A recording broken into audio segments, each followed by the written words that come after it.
Hello, gorgeous. Discovery Pro 8.1 by DiscoDSP just came out today, and it sounds freaking awesome.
What is Discovery Pro? Well, it is a recreation of the iconic Nord Lead 2 and Nord Lead 2X, and in fact, it can even load presets from those vintage synthesizers into this plugin and recreate them. All of the knobs are mapped to the Nord Lead 2 as well, so you could actually use one of those to program Discovery Pro. And there's a bunch of new stuff in 8.0 and 8.1, which just came out today. The biggest thing in 8.1 is the Discovery Pro expansion sound banks. We have 4 new sound banks. All of the sounds you were hearing earlier are from. So if you have 8.0, which came out 2 weeks ago or so, go ahead and update to 8.1 to make sure you get all of those cool new sounds. I think it just sounds awesome, and it has that classic virtual analog sound from the 90s. It can sound massive because you've got 4 layers with a bunch of effects. As you guys heard, it sounds really good. New to 8.0, we actually have increased oscillator resolution, so 2 times oversampling on that, which is really useful for when you start creating complex tones that you get with this virtual analog synthesizer.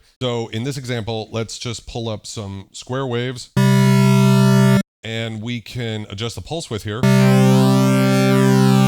or we could do that with the LFO. Then we can detune that a bit. And then add some FM.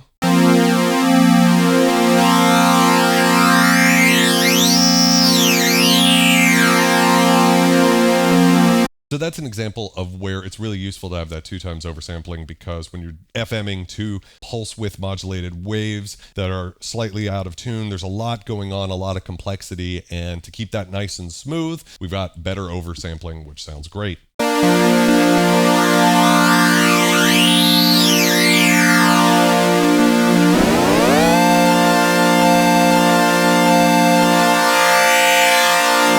And of course, you could hear how bright this synthesizer can get. Jumping over to the filters on the right here, we have a bunch of different filters. And of course, we've got all the fun ones like band reject. But for this example, why don't we pull up one of the X or Y filters, which are both modeled on Moog Ladder filters. We'll go with an X24.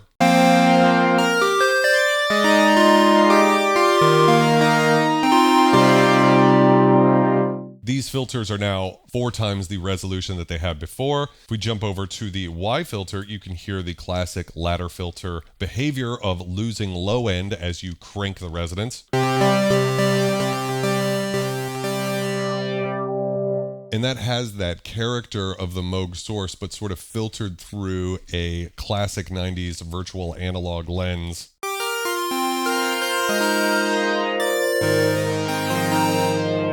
Just like on the Nord Lead 2, we have distortion, so we could turn that on, and that too has been improved with 4 times oversampling, which is much more gritty. Wow, just very gritty. And we have a few different types.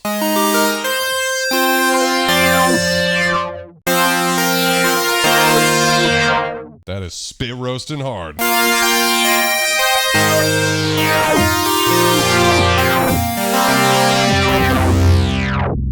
And it has that digital character. It actually reminds me of the Korg MS-2000B that I had, where it's just really in your face like a Ibanez distortion pedal. Discovery Pro actually has a bunch of really cool resynthesized waves, so basically using additive synthesis to get there. And we have a new pad love category here. We have all sorts of cool sounds, so I'm going to just start with the triangle wave on Oscillator 2 and bring the mix all the way up.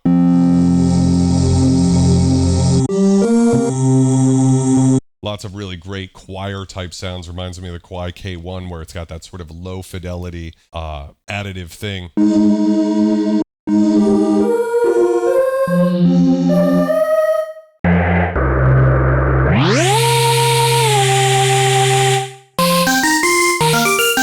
You could get those sorts of super bright sounds. But it does have that vintage digital character to it, doesn't it? But there's all sorts of sounds in here, including ARP 2600 samples. Even my beloved Fender Chroma Polaris. That sounds nasty.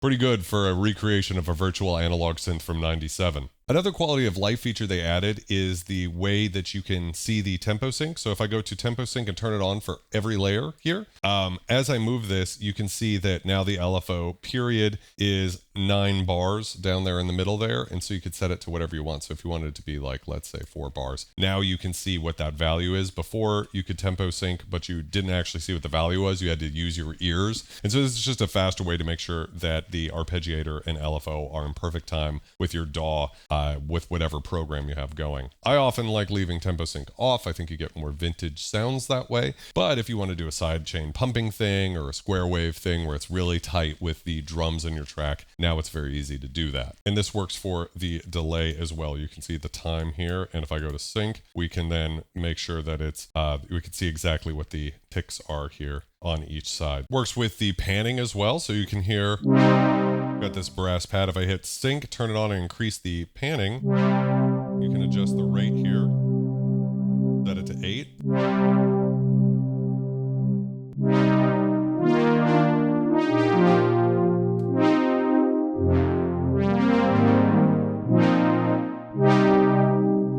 Sounds super sweet and very simple to set up and get going. Also new to Discovery Pro 8.0 is this new disc mode. So this is a way that you can interact with the presets here. If you click on the bank section here, I've got it cut off on the screen because of my screen capture, but there are so many banks of sounds. These are not presets, these are just banks. And then within that, we have all of these presets. And again, I apologize, it's being cut off by my screen capture, but there are 128 different presets just in this one bank. And so here's how this one sounds.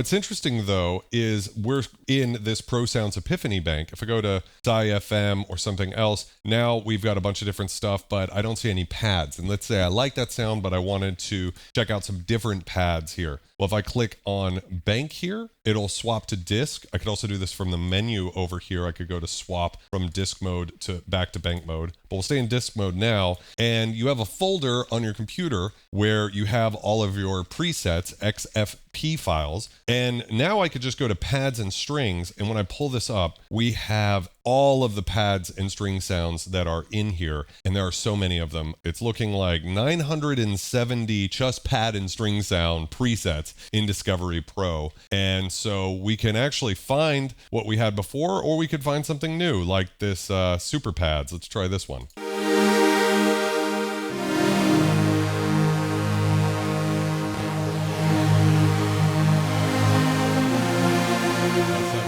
Sounds so good with that chorus low pass in there.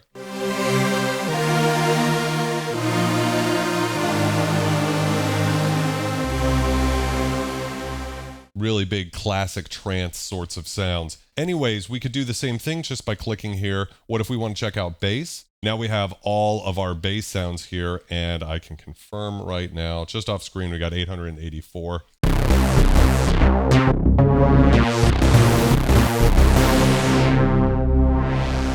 Just massive and nasty. So that's a really great way, and you can export individual patches as XFP. So it's just easier to manage your presets that way because you can just look them up in the folder, and now you can work directly off of your disk as opposed to just working with banks. I like working with banks as well because you can hear what an individual designer was looking to do. You know, like 8-Bit Fever. I wonder what that sounds like. I should have guessed. It's as simple as actually going to the menu and going to File, Open Presets folder, and it will pull up immediately where your programs are at. And if I wanted to, I could actually create a new folder in here and call this Vulture Culture. That's me, by the way. Like and subscribe. And you could make your own presets and drop them in here, and it's as simple as that. Everything just works. And we can now export entire banks just by going to File and then Export Bank to Presets. We actually have the ability to export an entire bank into the individual presets if we want to throw them in that folder there. So really helpful feature. And that's what's new in Discovery Pro 8.1. Discovery Pro is an extremely deep synthesizer, and I was only able to scratch the surface in this video. So if you want to learn more about Discovery Pro, please leave a comment down below. If you enjoyed this video, I think you'll enjoy this one right here. It looks perfect for you. Continue to be excellent, and I will see you there.